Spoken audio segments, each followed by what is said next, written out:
Silence should feel calm. Nothing is happening. Nothing is required from you.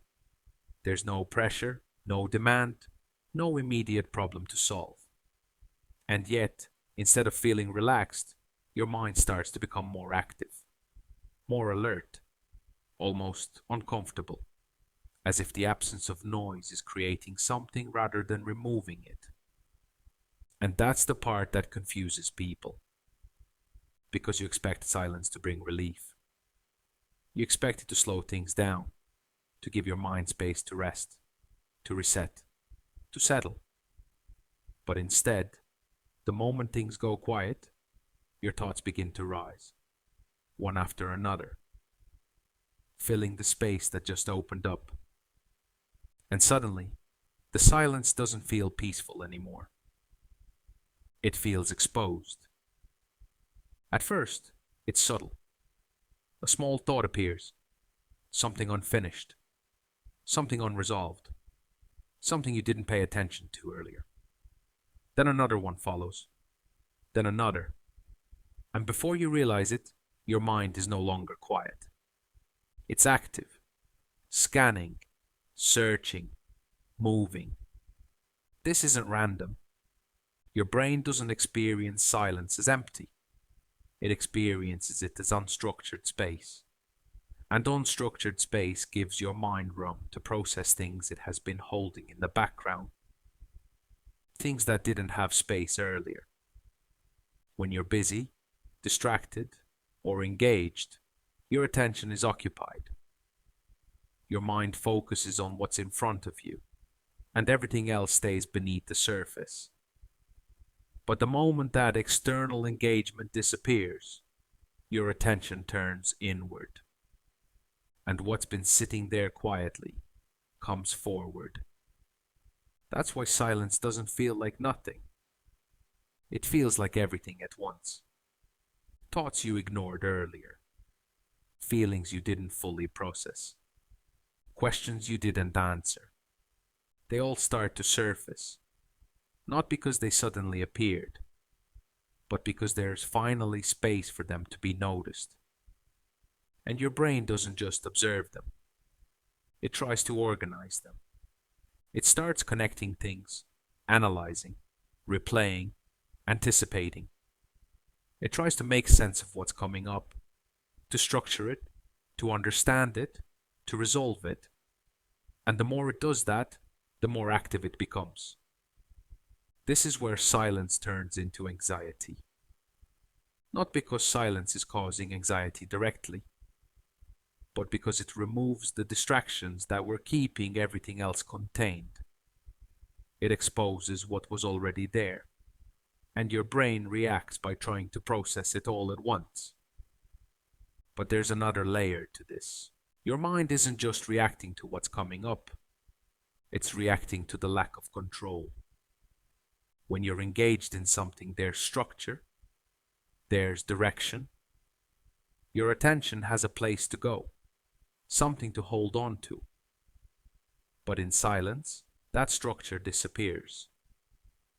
And without structure, your brain doesn't know where to settle. So it creates movement.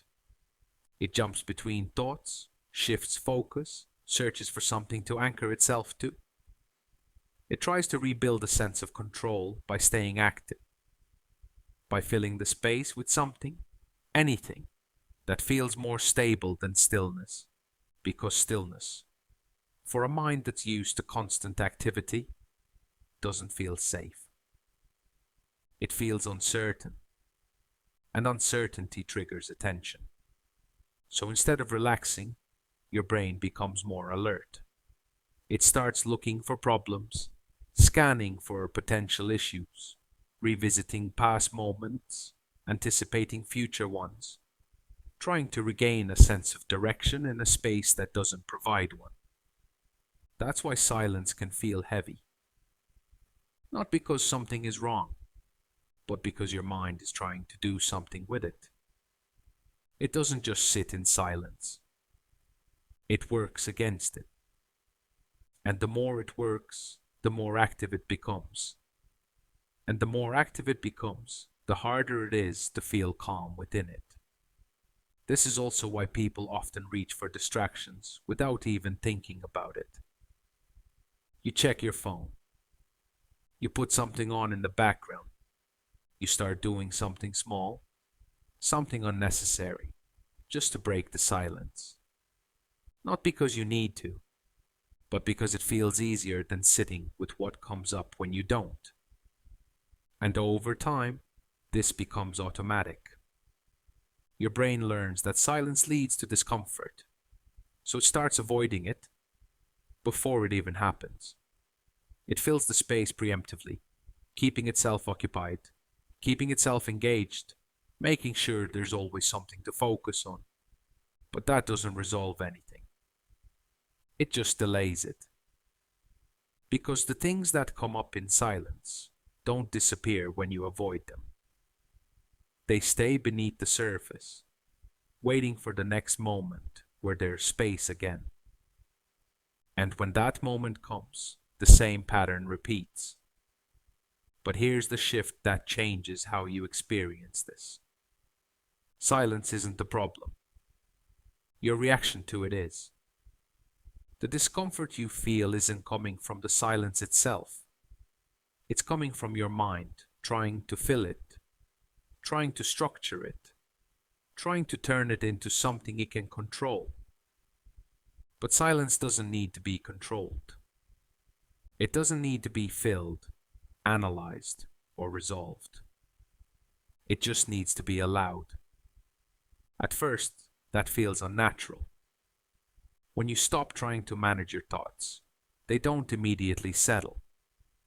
They continue moving, continuing surfacing, continuing pulling your attention in different directions. But if you don't engage with them, something changes. They don't disappear instantly, but they lose momentum. The urge to follow them weakens. The need to analyze them fades, and the space they exist in starts to feel less overwhelming. Because your mind begins to understand something new. That not every thought needs a response. That not everything that appears needs to be processed, solved, or understood immediately.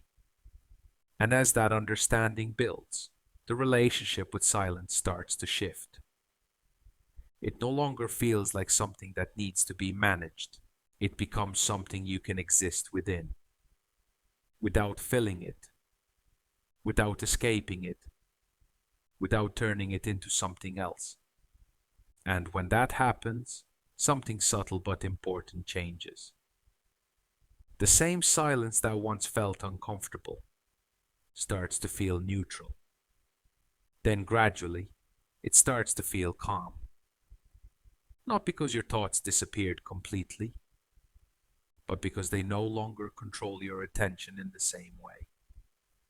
They come and go, without pulling you in, without turning into loops, without expanding into something that feels overwhelming. And in that space, something opens up. A kind of stillness that isn't forced.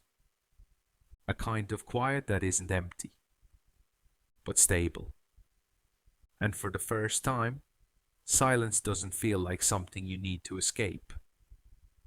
It feels like something you can stay in, without needing to change it, without needing to fill it, without needing to turn it into anything else. And that's when silence stops becoming anxiety and starts becoming space.